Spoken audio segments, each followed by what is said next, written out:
Dinda selalu menyapu halaman rumah di pagi hari.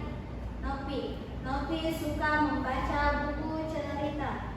Dina, setelah makan malam, Dina mencuci piring. Dinda selalu melipat baju di ruang keluarga. Betul, jadi itu tadi kosakata yang telah dibuat kalimat oleh kelompok 1. Oke, tepuk tangan dulu untuk teman-teman. Oke, boleh turun. Oke, selanjutnya kelompok 2. Kita jadi siapa yang main? Oke, maju.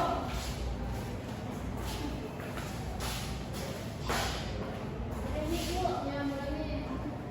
Setiap pagi Rizky mengepel lantai di rumah. Aidil selalu mencuci piring di rumah. Ayu membaca novel ketika waktu luang. Andi menyikat gigi saat sebelum dan sesudah bangun tidur. Oke, bagus. Tepuk tangan dulu dong untuk kelompok 2.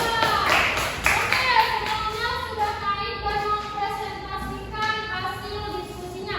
Tadi kegiatan yang pertama itu kalian menjawab dengan individu, kemudian yang kedua tadi kalian berdiskusi dengan teman sebangkunya, dan yang kegiatan yang ketiga tadi itu kalian mendiskusikannya dengan kelompok besar atau tadi 4 orang ya. Nah, sekarang kalian sudah paham apa itu tentang kosakata dan tentang kosakata yang dibuatkan kalimat.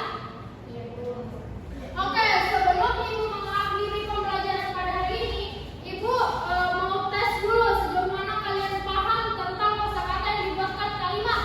Sebelum Ibu tunjuk, ada yang berani membuat contoh kosakata yang dibuatkan kalimat? Sebelum Ibu tunjuk, siapa yang berani? Atau ada yang paham? Oke, Rizky. Saya menyapu di teras rumah.